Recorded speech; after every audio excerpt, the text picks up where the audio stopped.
God forbid! My daughter's future is secured and Moriah will be nowhere found close to her. It is obvious you don't wish me well, so please take your leave right now. Aduke answered and said, "May the earth, the trees, and everything around us bear witness that I have warned you." Many years ago, in a Yoruba village called Iluyure, there lived a girl named Morayo.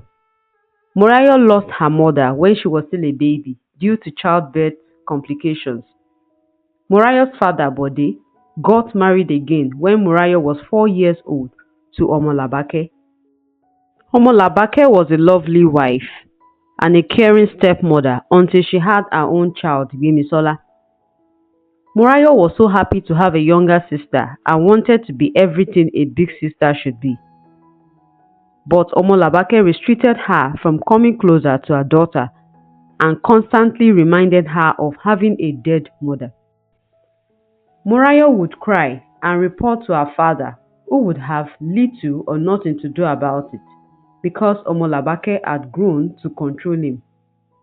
Many years passed and the girls grew into beautiful young ladies, and the hatred grew alongside with them, even to a double measure. Omolabake would make sure that Morayo did all the chores, including going to the farm to fetch firewood and the stream to fetch water with little food, while Gbemisola would be at home doing nothing, enjoying all the available goodies. But they became so worried about the condition of his first daughter and wished he never remarried. He soon developed high blood pressure that eventually claimed his life due to constant worries. Morayo was left in the cold world as an orphan. She was treated so badly by Omolabake and Gbemisola. The prince of Iluyire had been away from the village since he was 6 for his primary, secondary and tertiary studies abroad, and it was time for him to return home. As the custom of Iluyire is to choose a wife, the king's trusted secretary Kayode was asked to choose 6 beautiful maidens who would be in the palace when the prince returned for a period of 2 months. Kayode selected Gbemisola, Morayo, and 4 other beautiful village maidens. They all started to prepare to make sure that they looked good. Who knows, the prince might decide to marry one of them and make her the future queen of Iluyire. Some even went as far as sacrificing to their gods to cause them to be favored among others. Omolabake decided to pamper Gbemisola's skin so that it would become like shining glass. She bought different skincare products and made sure she didn't skip any of her routines. Gbemisola would admire herself so well in the mirror because her skin became as fresh as milk. One we can easily describe as the skin is skinning, Morayo was given more work to do and instructed to bathe once in 2 days so that she would look sick, dry, and unpresentable before the prince for an outright rejection. One of the villagers named Aduke noticed what Omolabake and Gbemisola were doing to Morayo, and she said to them, mother and daughter, "What are you doing to Morayo? What you are doing to her is totally wrong and unacceptable. The world is visual cycle and totally unpredictable. The future of this girl is unknown to you and it may be brighter than that of your daughter. Please take a U-turn from this maltreatment before it is too late." God forbid! Omolabake said. My daughter's future is secured and Moriah will be nowhere found close to her. Gbemisola said to Aduke. It is obvious you don't wish me well, so please take your leave right now. Aduke answered and said, "May the earth, the trees, and everything around us bear witness that I have warned you."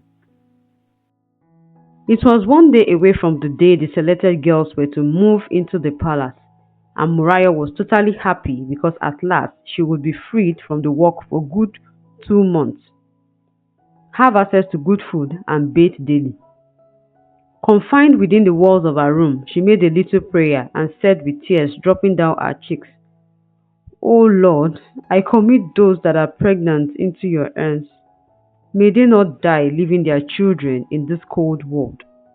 Keep them alive to train their children, and may their children not end up like me, Murayo, who will work morning to night with no food, bathe once in 2 days, no good clothes, no good shoes, no friend, no father, no mother, just me and my chores. She paused and cried for so long and then concluded her prayers with, "Let your will for my life be done as I move into the palace tomorrow." The day came and Demisola had arranged all her beautiful clothes, jewels, and skincare products in her box, while Morayo had no box or good clothes to carry along. So she made up her mind to go with the one she had on, as the only thing important to her was to leave the house immediately. She came out to join Bumisola and Omolabake ordered her inside. For the very first time, Morayo questioned her orders and asked why. Omolabake responded by giving her a very hot slap. "So you want to move into the palace to tell them that you work from morning to night without being fed, or also wear only one dress to make it look like I don't care for you? I am not your mother. Your lazy and weak mother is in the grave. If you have anything to say to your mother, then locate her grave." She then turned to her daughter Gbemisola and said, "When they ask you about Morayo in the palace, just tell them she said the king, the prince and the elders and the people of Iluire should all go to hell, that she is not interested in the offer." Gbemisola said to Morayo, "Oh, poor girl, try and have a mother in your next life." She then carried her box and journeyed to the palace. Morayo's hope of leaving the house became dashed, and for the first time she felt like ending it all on the spot. But she couldn't lay her hand on anything to execute her thoughts. Just within that moment, Aduke appeared and asked what happened. Omolabake said, "Nothing, madam. Nothing happened. Madam, go to your house." Aduke then turned to Morayo and asked what she was still doing in the house, still not dressed, while her mates had arrived at the palace. Morayo summoned the courage and told Aduke how she had been told to sit down by her stepmother, how she had been working from morning till night with little or no food, and how she had always been instructed to bathe once in 2 days. She told Aduke that what she was wearing was the best of all her clothes. Aduke turned to Omolabake and said, "Woman, where is your conscience? You were supposed to be a pillar of support, a guide, and a mother to this young girl whose life has been so unfair to you. But you decided to be a nightmare. How do you sleep at night knowing that you are under the same roof with someone who hasn't eaten or bathed? How, Omolabake, your fellow woman's child?" At this time, Morayo was so broken, and she said to Aduke, "Please, Ma, how can I die now? Because I can't continue living in this miserable world." "Don't say that again," Aduke said. "You are a child of destiny, and no matter what Omolabake and her daughter do, you must fulfill your destiny." She then turned to Omolabake and said, "If you don't allow her to go at this moment, I will personally go and report you to the king, and Demisola will be evicted, and both of you will be severely punished." Omolabake did not have any option than to let Morayo join the other maidens in the palace. Aduke took her first to her house and made sure she had a thorough bath and gave her a few of her daughter's clothes. Morayo was so grateful and made her way to the palace. On getting to the palace, the gate had been shut and Morayo knocked at the gate carefully. The gatekeeper opened the gate and questioned her. "Please don't send me away," she said. "My stepmother tried to stop me, but somehow God came through for me." The gatekeeper said, "Just hold on, because the king already met with other guests, and if he sees you later in their midst, I will be severely punished. Just give me a few seconds to discuss with him." The gatekeeper went to the king and said, "Your Highness, there is a maiden at the gate. She said her stepmother delayed her." And the king said, "I was told the guests are not complete, so you can let her in." The gatekeeper met Morayo outside and said, "You are very lucky. The king had ordered that you can join the rest of the guests." Moriah was grateful to God, at least to be saved from her stepmother's trouble.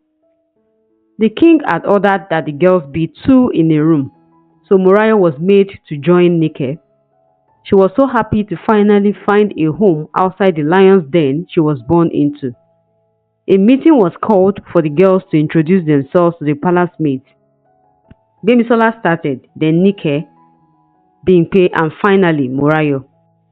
The king didn't disclose the reason he wanted them to be two in a room, so he quietly and secretly installed cameras in their room and strategic places in the palace. 1 week passed and the girls all behaved well. However, the real character was brought to light from the second week. During their morning routine, Moriah performed excellently well because she was used to working alone. Gbemisola was so envious and decided to do something that would make Moriah be evicted from the palace. Moriah on her part was avoiding Gbemisola and was obedient to every instruction because she didn't want to enter into any trouble. She barely sat idle as she wasn't trained to do so. The king would come often around to check up on the girls.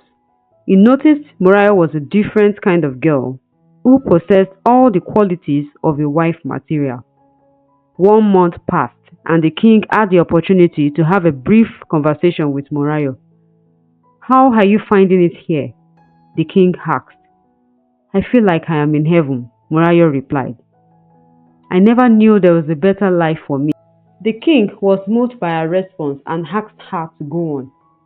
She narrated her whole life story and the king promised to personally see to her welfare.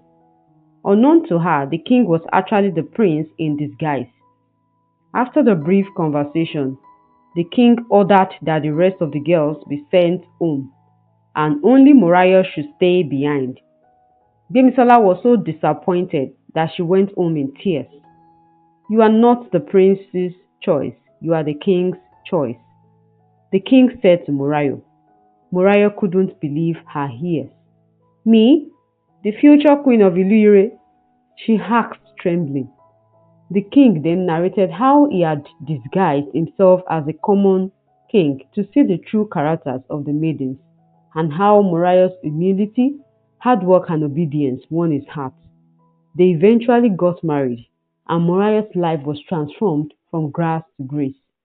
Omolabake and Gbemisola, who had treated her so badly, couldn't believe their eyes and wished they had known the future of the poor girl they once despised. And so Moriah became a symbol of hope and inspiration to all maidens in Iluyire, proving that no matter how rough the journey of life may be, a destined future will always come to pass. I believe you love this story and would want more. If so, write more in the comment section below and smash that like button. Please subscribe and turn on your notifications. Thank you for watching. See you guys next time.